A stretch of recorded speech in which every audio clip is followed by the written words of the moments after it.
संविधानाचे शिल्पकार डॉक्टर बाबासाहेब आंबेडकर आणि संविधान सभेतले सर्वच सदस्य ज्यांनी त्या सगळ्या चर्चेत भाग घेतला आणि त्यातनं संविधान साकारलं, त्या सर्व संविधानकारांना या संविधानाच्या 75 निमित्त मनपूर्वक अभिवादन.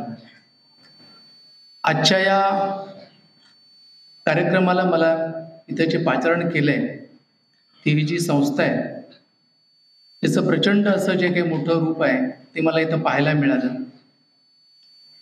काही नावं जी तशी मला तिकडं माहीत नाहीत, गोसावी सर, त्यांचा सगळा परिवार, आणि त्यांनी जे हे सगळं काही उभं केलं त्यांच्या स्मृतीचं अभिवादन. ज्या गोसावी मॅडमच्या नावानं आपण व्याख्यानमाला सुरू केली आहे त्यांना अभिवादन. त्यांचा आज स्मृती दिन आहे. ज्या लॉ कॉलेजनं, NPT लॉ कॉलेजनं मला इथं बोलावलं त्याचे प्राचार्य कादरी सर, मंडोकर सर, या संस्थेचे अन्य पदाधिकारी, अध्यापकगण, त्याच्या सगळा इथला विद्यार्थी वर्ग आणि इथले नाशिकमधले सगळे प्रतिष्ठित मंडळी,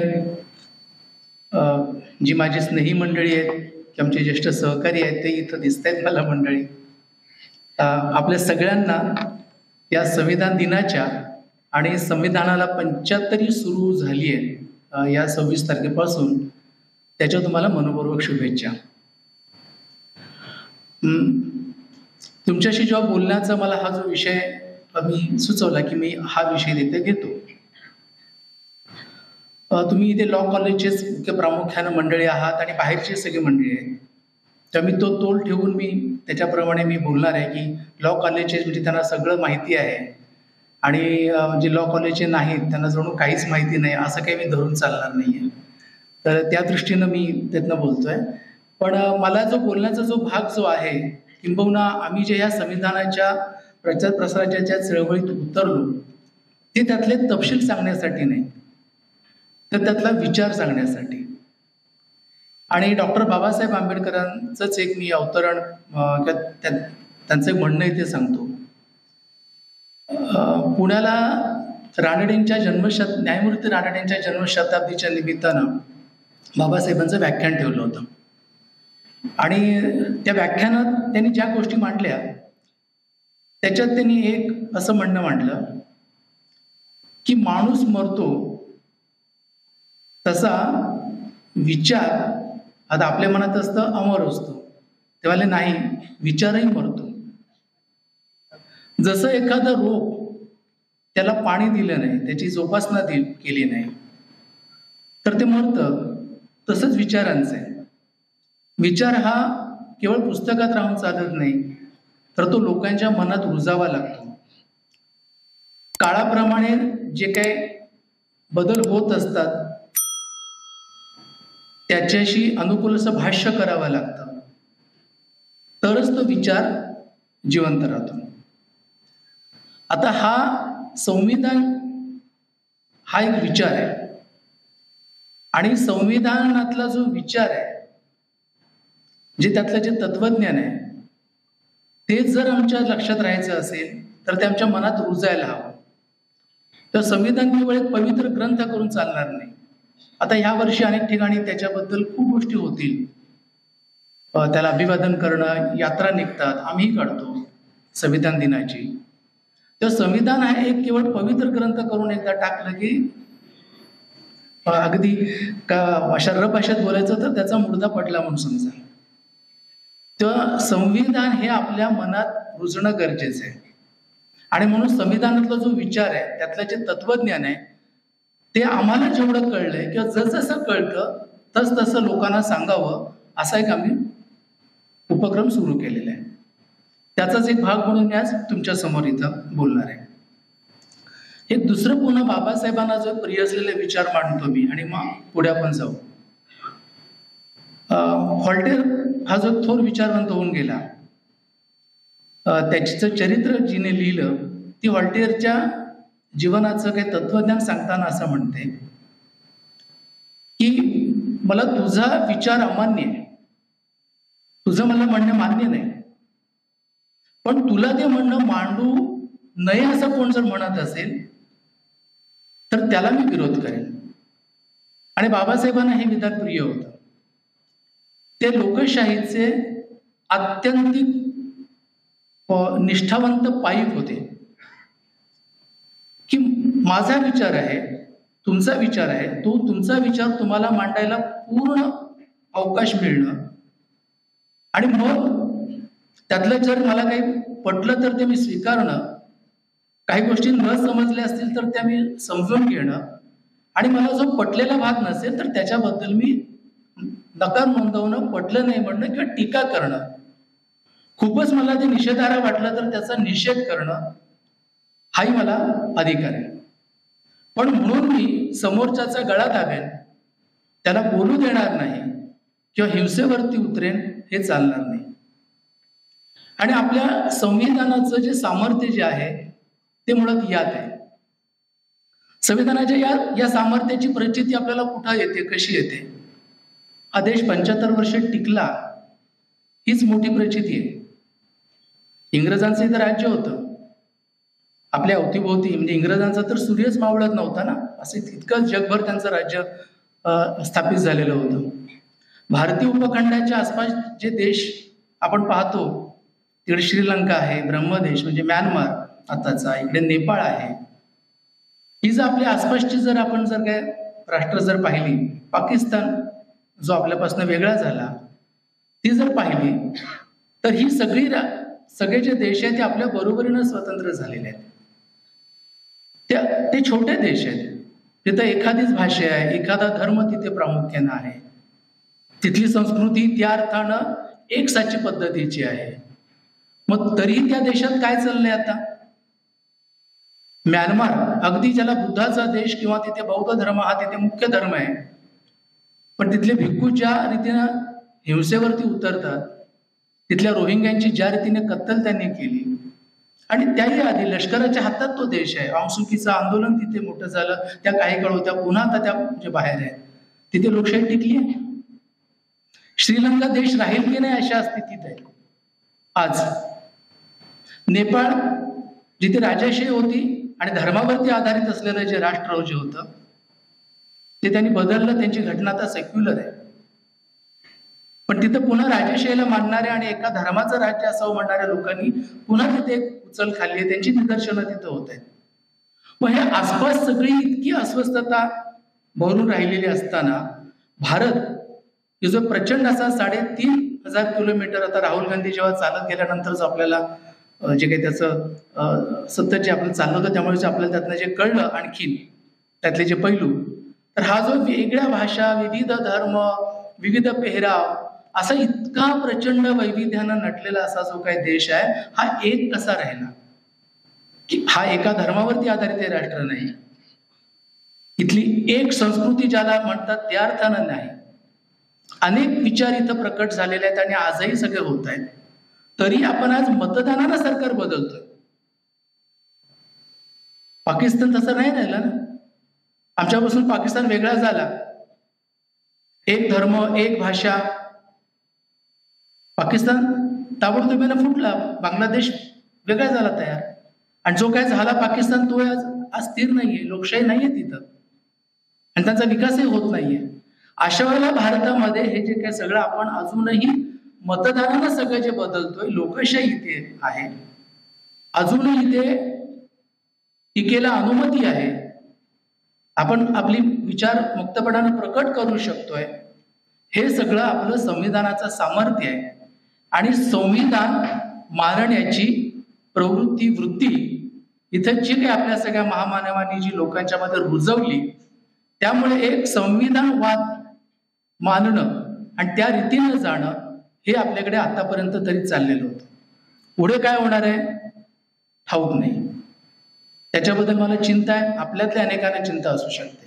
हे असंच राहील का ठाऊक नाही, पण ते राहावं का तर निश्चित राहायला पाहिजे. आणि ते कोणाच्या हातात आहे तर अर्थात आपल्या, we the people of India, आम्ही भारताचे लोक. आणि म्हणून मग संविधान हे आजच्या अशा वळणावरती की जेव्हा देशात आपल्याकडे एक अस्वस्थता आहे, म्हणजे अजून आपले मतदान होत आहे, पण पूर्वीसारखं अभिव्यक्ती स्वातंत्र्य आज नाहीये. आज लोक अत्यंत संवेदनशील झालेले आहेत, देशात झालेत, आपल्या राज्यात झालेत.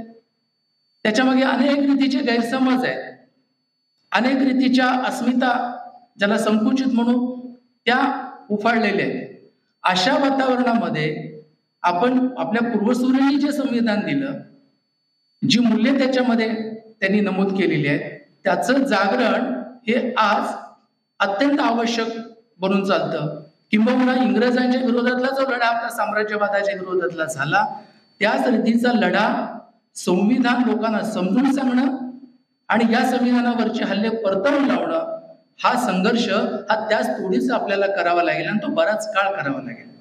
आणि म्हणून त्या एका लढ्यात मधला एक कार्यकर्ता म्हणून हे काही जे मला आकळलेले की आम्हाला आकळलेले त्यातले जे काही मुद्दे आहेत, त्यातली मूल्य आणि त्यांना आज येणारं आव्हान हे आपल्या पुढे मांडावं, याच्याकरता मी आजच्या ह्या सत्राची मी संधी घेतोय. मी काही प्रेझेंटेशन केलंय, त्यातल्या सगळ्या स्लाइड्स आपण बघणार आहोत असं नाहीये. जशी गरज पडली तसं पुढे पुढे जाऊ आणि मग आपल्याला चर्चेला जर अवकाश मिळाला तर आपण चर्चेमधनं मग आपण काही मुद्द्यांचा आपण अधिक विचार करू.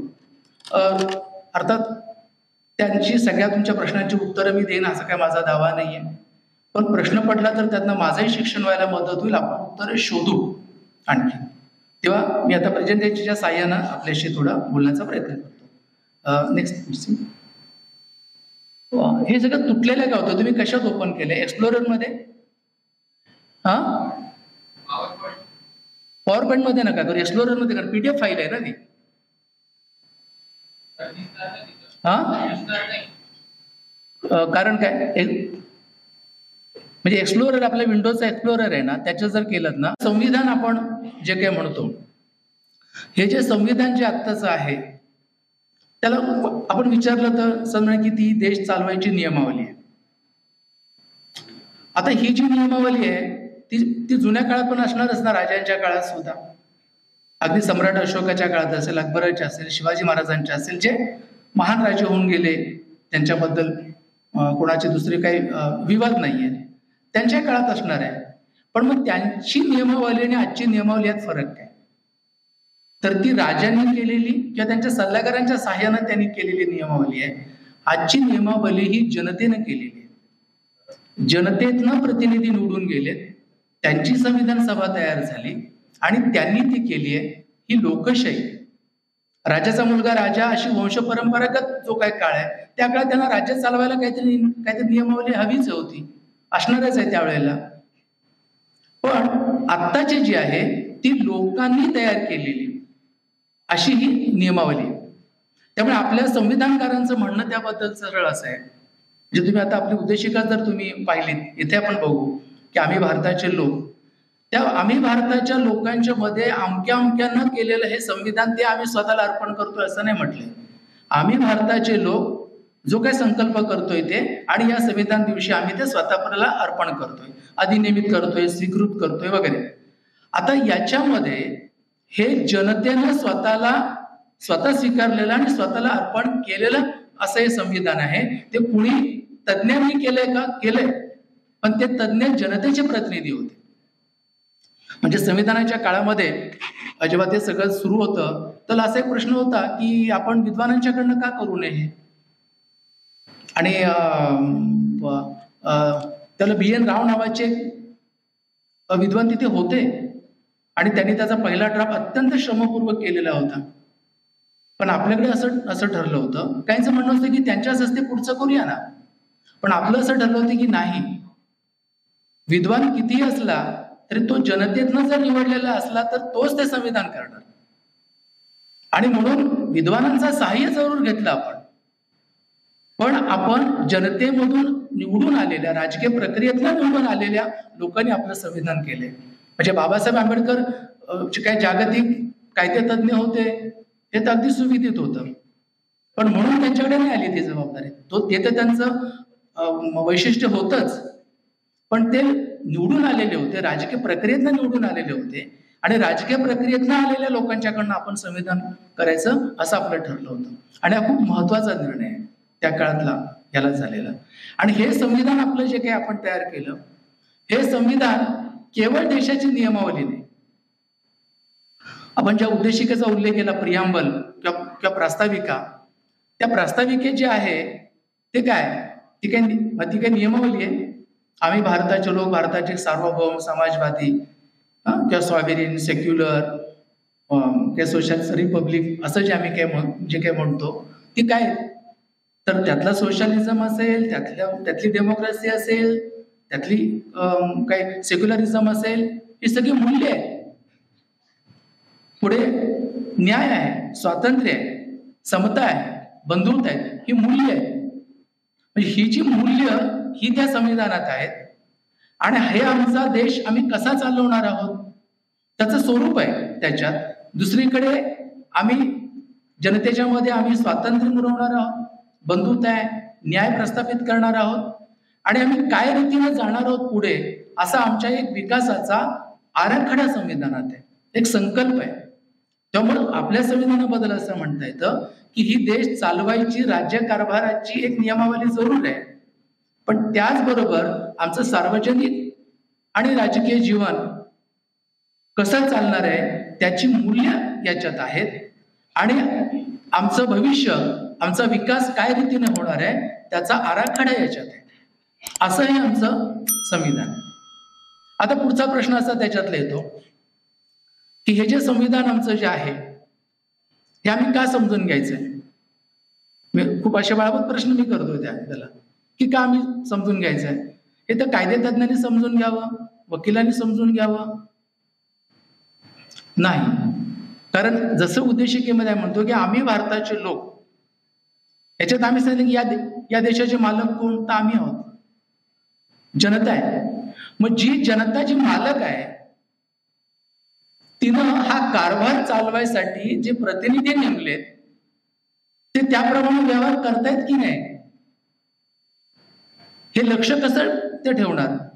ते लक्ष जर ठेवायचं असेल तर ते कारभार काय प्रकारे करतायत, कसल्या आधारावरती करतायत, कोणत्या मूल्यांचं रक्षण त्यांना करायचं आहे, कोणता विकासाचा आराखडा प्रत्यक्षात अंमलात आणायचा आहे, हे मला ठाऊक असायला नको मालकाला. आमच्याकडे असं होतं की एक संविधान पायदळी तुडवलं जात आहे, संविधान उद्ध्वस्त होत आहे, आणि या संविधानाचं आम्हाला रक्षण करायला हवं, बरोबर. पण म्हणजे काय होतंय नक्की, पण ते सांगता येत नाही.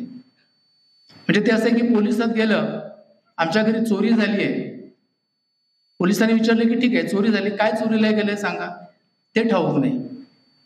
मग चोरीला गेले ते ठाऊक नाही काय ते, आणि तुम्ही चोरीला गेले म्हणताय म्हणजे काय, तर ह्या संविधानाला असा असा धोका तयार झालाय, हे संविधान उद्ध्वस्त करणं चालू आहे. आपण म्हणजे नक्की काय चालू आहे, काय म्हणजे काय उद्ध्वस्त होतं हे मला समजायला नको.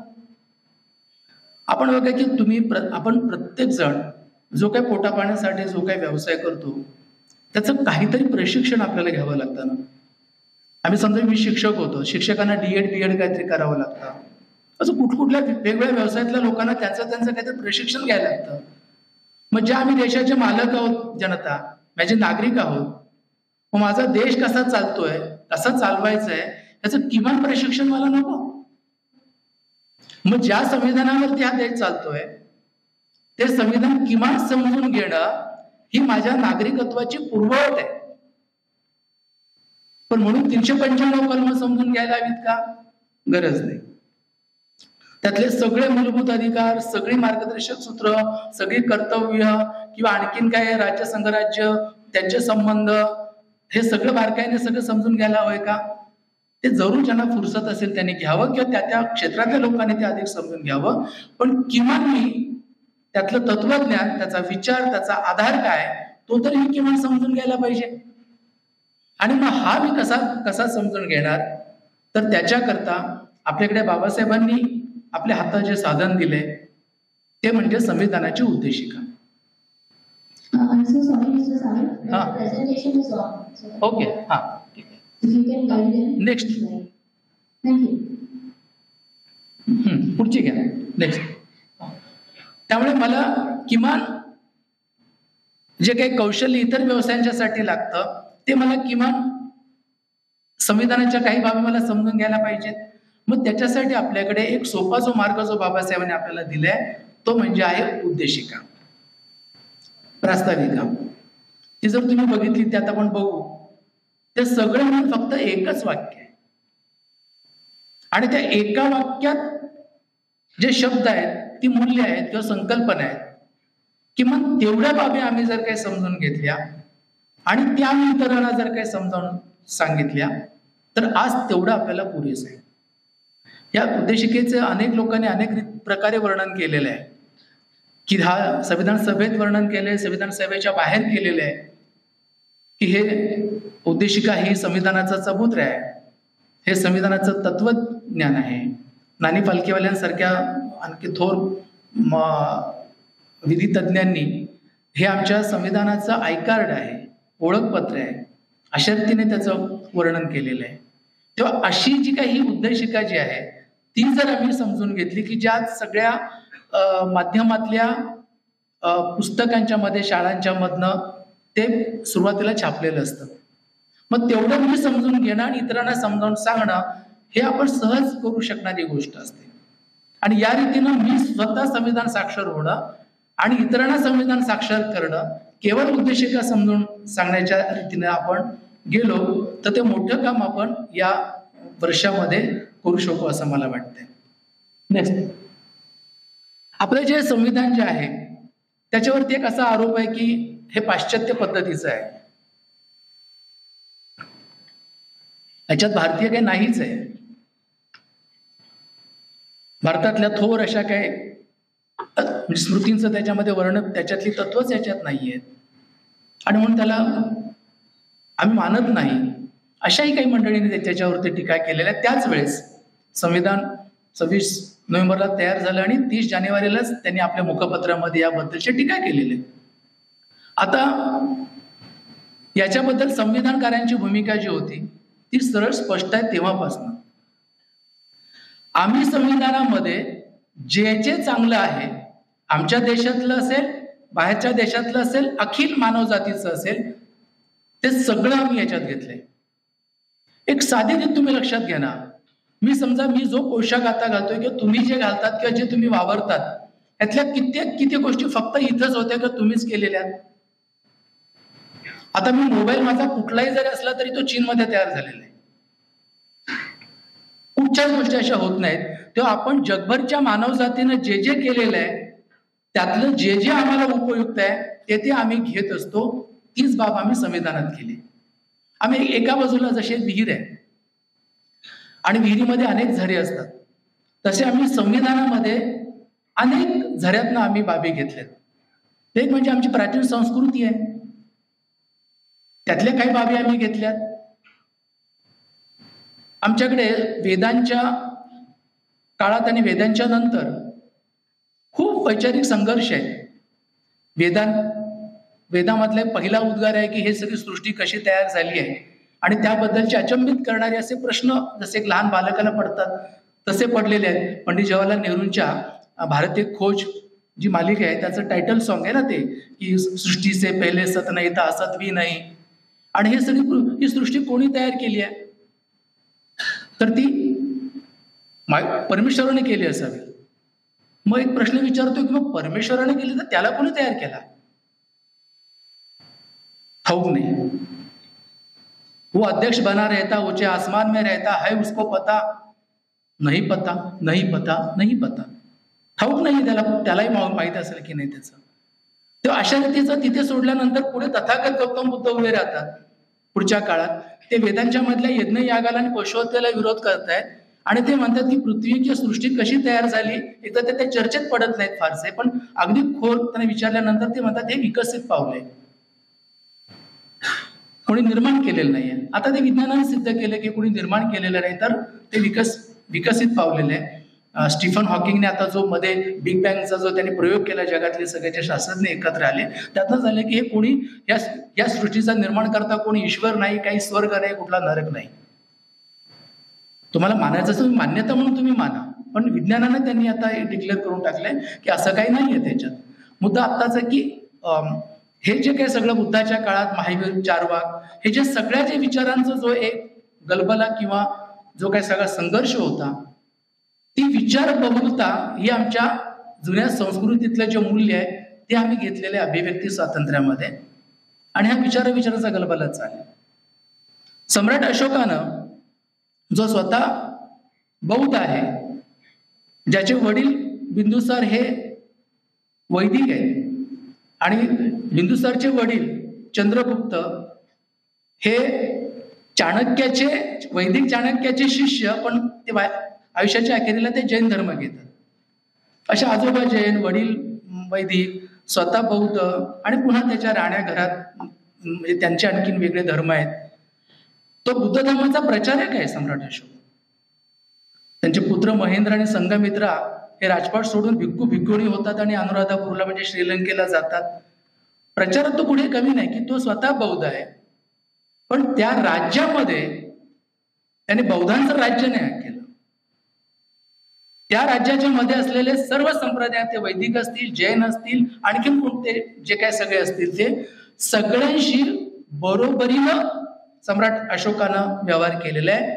सर्वांना बरोबरीनं मदत केलेली आहे.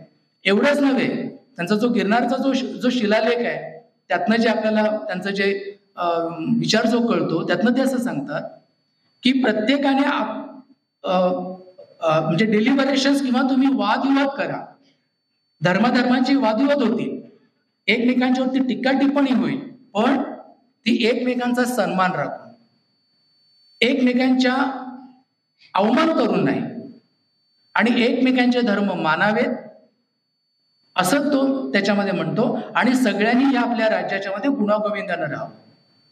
आता अशा रीतीचा जो राजा, जो काही सम्राट अशोक, जो आम्हाला एक प्रकारे आमच्या पद्धतीचा सेक्युलरिझम जो आम्हाला सांगतो, त्याचे तर आम्ही सिंहस्तंभ, त्याचा सारनाचा आम्ही राजमुद्रा म्हणून स्वीकारलंय.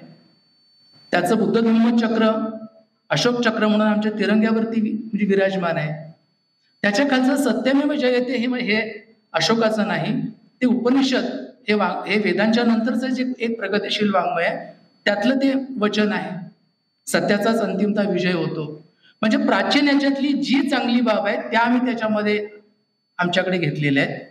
आणि वर्णव्यवस्था, जाती व्यवस्थेसारख्या बाबींना आम्ही नकार देऊ, त्यातनं जी अस्पृश्यता किंवा जे भेदाभेद तयार झाले त्याच्यावरती उपाय करणाऱ्या बाबी आम्ही संविधानात आणल्या.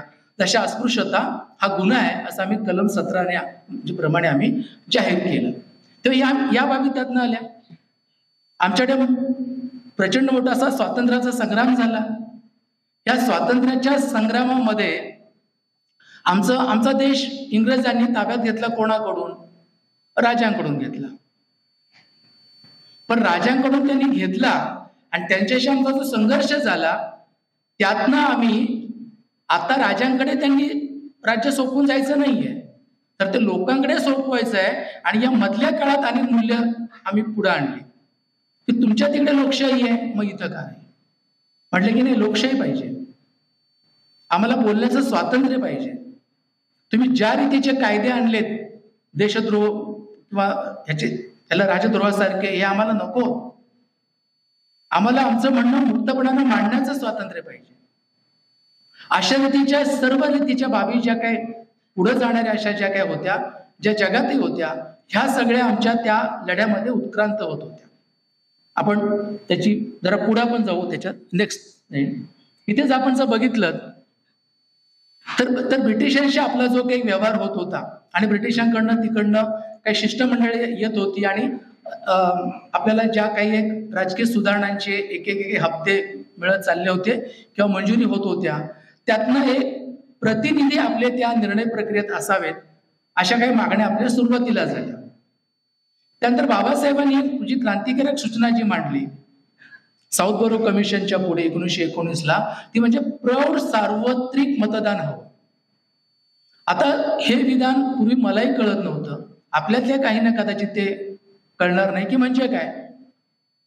त्या काळामध्ये अगदी 1935 पर्यंत ज्या निवडणुका झाल्या आपल्याकडे इंग्रजांच्या काळामध्ये, त्यातही उच्च शिक्षण घेतलेला म्हणजे मॅट्रिक पास आणि किंवा तो संपत्तीत असलेला म्हणजे टॅक्स भरणारा असायला पाहिजे.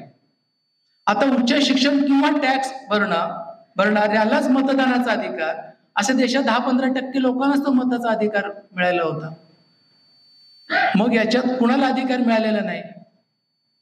तर अर्थात दलित, आदिवासी, ज्यांना बहुजन किंवा असं म्हणून शूद्र, यातला अधिकार हे ज्या त्रैवर्णिकांना शिक्षणाचा अधिकार होता त्यातल्या केवळ पुरुषांना, जे ब्राह्मण स्त्रीला त्या मतदानाचा अधिकार नाही, कारण ती संपत्तीची मालकही नाही आणि ती निरक्षर, ती शिकत नव्हती.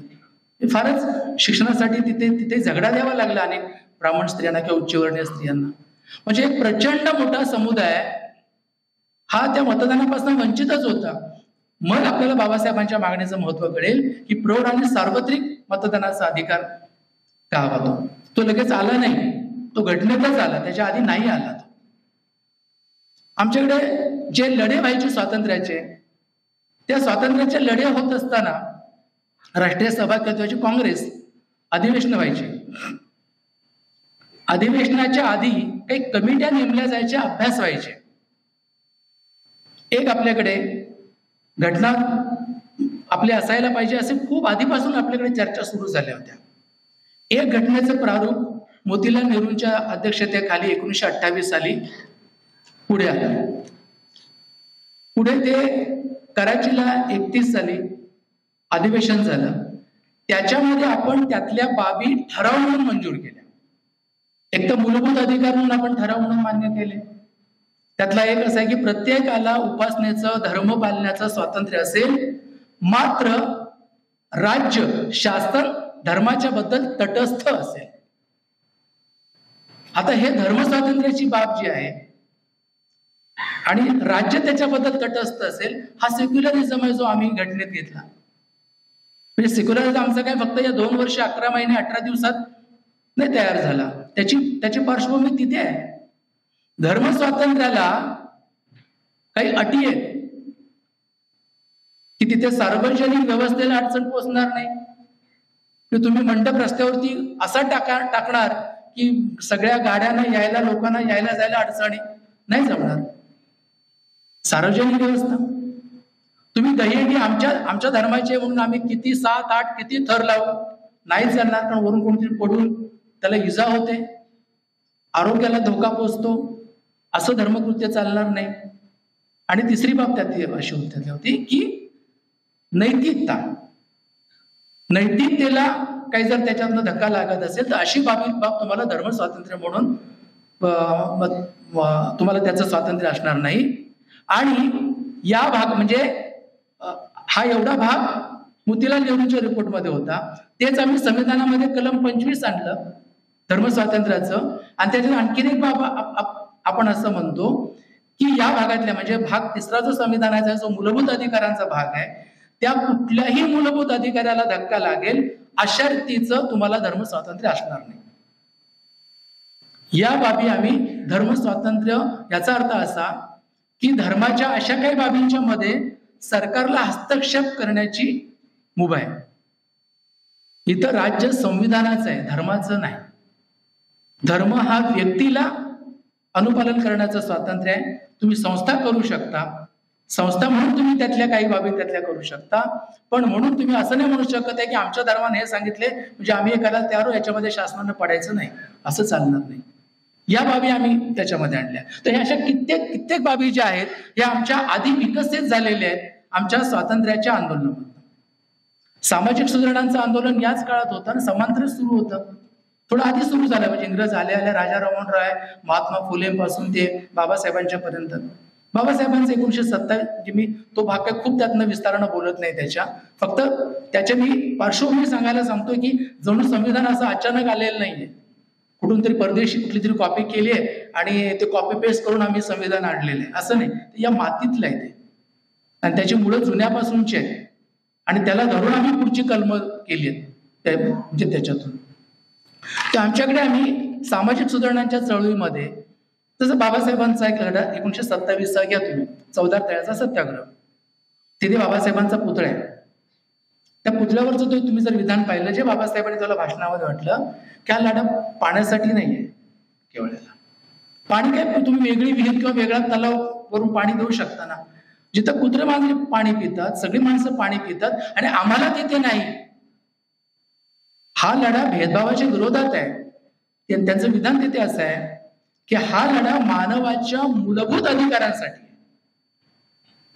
आणि हे मूलभूत अधिकार हे कुठलंही सरकार देत नाही, ते माणसाला जन्मतः असतात.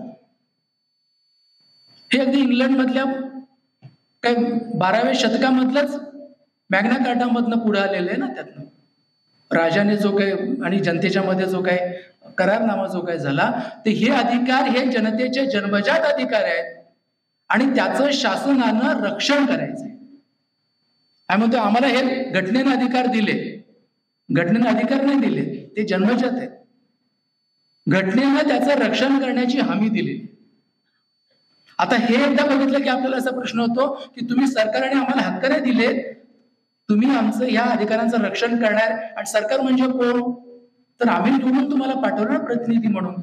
कारण आम्ही एकत्र येऊन असं कुठल्याही एका मैदानात निर्णय नाही घेऊ शकत. जसं ग्रीसमध्ये ते एकत्र निर्णय घेऊ शकत होते, अथेन्स स्पार्टामध्ये मैदानामध्ये, तसं 140 कोटी लोक कुठे एकत्र निर्णय घेणार ना. म्हणून आम्ही आमचे काही लाखांचे प्रतिनिधी खासदार आमदारांच्या रूपात देतो आणि ते तिथे जाऊन निर्णय घेतात. जुन्या काळात आमच्याकडे लोकशाही होती, गणराज्य होती, जिथे गौतम बुद्धांचा जो शाक्य जो तो गण आहे ना, शुद्धोधन हा सिद्धार्थाच्या जन्माच्या वेळेला प्रमुख होते, म्हणून ते राजपुत्र होते. याचा अर्थ सिद्धार्थ गौतम राजा झाला असता असं नाही, त्यांना निवडून यावं लागलं असतं. आता ते गण एकत्र निर्णय घेत होते कारण ते शक्य होतं, संख्याच कमी होती.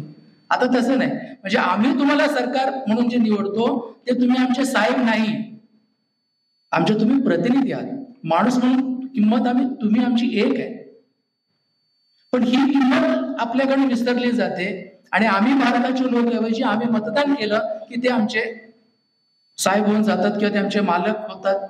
अशा रीतीचे आपण एक आधुनिक असं संविधान घेतलंय, पण आम्ही अजून सरंजामी मानसिकतेत आहोत. त्यामुळे बाबासाहेब आंबेडकर जे म्हणतात की लोकशाही ह्या मातीत रुजलेली नाही, तो बरोबरचा मुलामा आहे, ते खूप मोठ्या प्रमाणात आपल्याला आजही ते सगळं ते करावं लागणार आहे. मुद्दा असा की सामाजिक सुधारणांच्या चळवळीमधनं आम्ही अनेक त्यातली मूल्य पुढे आणली आणि जगात ज्या काही क्रांत्या झाल्या, जगात जे जे चांगलं झालं, ते अमेरिका असेल तिथनं आम्ही मूलभूत अधिकार घेतले, काही सोव्हिएट युनियन मधनं आम्ही काही आणखीन गोष्टी घेतल्या, फ्रान्स मधनं आम्ही काही गोष्टी घेतल्या. ह्या ज्या सगळ्या राज्यक्रांत्या झाल्या त्यातनं जी नवीन सगळी मूल्य काही आली त्यातली आम्ही आम्हाला हवी तशी घेतली.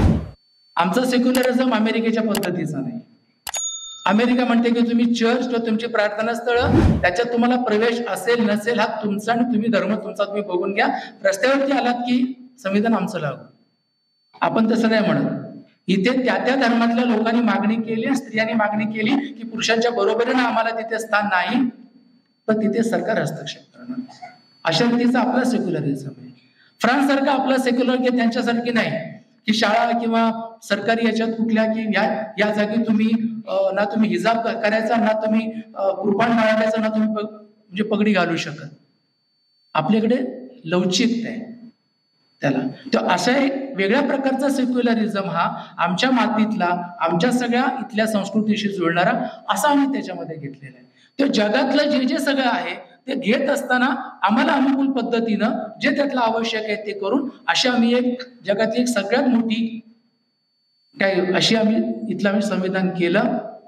त्या संविधानाचं महात्म्य इतकं आहे की अजून आपण इतकं वैविध्य असलेले लोक आपण आता टिकलेले आहोत. त्याच्या दुरुस्त्यांची अनुमती आहे, पुढे जायच्या दृष्टीनं अनुमती आहे, पण मागे खेचण्याची नाही आहे. म्हणजे पुढे जायला तुम्हाला 368 कलम आहे की तुम्ही संसदेमध्ये संविधानामध्ये बदल करू शकता. पण जेव्हा अशी शक्यता व्हायला लागली की तुम्ही मुळालाच धक्का लावताय, म्हणजे इमारतीची दुरुस्ती करणं वेगळं, पण तुम्ही त्याचे सगळे खांबच बदलायला लागलात तर जमणार नाही. आणि 1973 साली केशवानंद भारती खटल्यातनं बेसिक स्ट्रक्चरचा मुद्दा म्हणजे पुढे आला. त्यात आपण खूप आता जाणार न चर्चेमध्ये आलो तर आपण त्याच्याबद्दल आणखीन त्याच्यामध्ये बोलू त्याला. तर अशा रीतीने आमचं ही सगळी जी आमची काही स्रोत आहे ते आमच्या संविधानाचे आपण इथे पाहिले. नेक्स्ट पुढे जाऊ आपण. हे सगळी टाइम लाईन आहे, त्याच्यात काय ही संविधान सभा आहे, आपलं मध्यवर्ती सभागृह जे संसदेचं म्हणजे जुन्या, तिथे हे सगळं सुरू होतं. पुढे पुढे अनेक कमिटी पुढे जाऊ आपण. हे 300 मगाशी कात्री सरांचा उल्लेख केला की 389 सदस्य आपल्याकडे होते. स्वातंत्र्य मिळालं, फाळणी झाली आणि मुस्लिम लीगची मंडळींनी तर बहिष्कारच टाकला होता आणि त्याच्यामुळे नंतर ज्या आपल्या जागा राहिल्या त्या 299 आणि 299 जागा त्याच्यावरचे सदस्य हे आपल्या संविधान सभेमध्ये हे सगळ्या चर्चा पुढच्या काळामध्ये करत होते. आता इथे एक गोष्ट समजून घेऊ ज्याच्याबद्दल गैरसमज असतात ती म्हणजे बाबासाहेबांची त्याबद्दलची भूमिका. एक समज असा असतो की बाबासाहेबांनी हे संविधान जणू काय घरात बसून लिहिलं किंवा कार्यालयात लिहिलं आणि ते राजेंद्र प्रसादांना अर्पण केलं, म्हणजे दिलं ते. हा एक. आणि दुसरा गैरसमज असतात त्यातला असतो की ते बाबासाहेबांनी लिहिले संविधान ते त्या राखीव जागांसाठी लिहिलंय, हे त्यांचं संविधान आहे. आता हे दोन जेव्हा टोकाचे येतात की एक तर आमच्या बापाचं संविधान आहे, ते आमच्या रक्तातच आहे, समजून घ्यायची गरज नाही, आणि हे तुमचं आहे राखीव जागांसाठी, तेव्हा आम्हाला समजून घ्यायचं नाही. अशा समाजाच्या मध्ये भली भली मंडळी आणि मोठ्या प्रमाणामध्ये आपल्याकडे असतात. आता इथे एक लक्षात आपण घेऊ त्या याला की ही संविधानाची प्रक्रिया जी काही झाली आहे ती कशी झाली आहे. तर 46 साली जे काय कॅबिनेट मिशन आलं, म्हणजे आपल्याकडे एक होते की एम एन रॉय नावाचे एक डावे पुढारी होते. त्यांनी पहिलीशी कल्पना मांडली होती की आपलं संविधान हे तज्ज्ञांनी तर लिहावं हे तर कबूल होतं, पण ते लोकांमधून निवडून आलेल्या लोकांनी तयार करावं, संविधान सभा तयार करावी, ही एम एन रॉयची सूचना होती. ते आम्ही नंतर एका अधिवेशनामध्ये आम्ही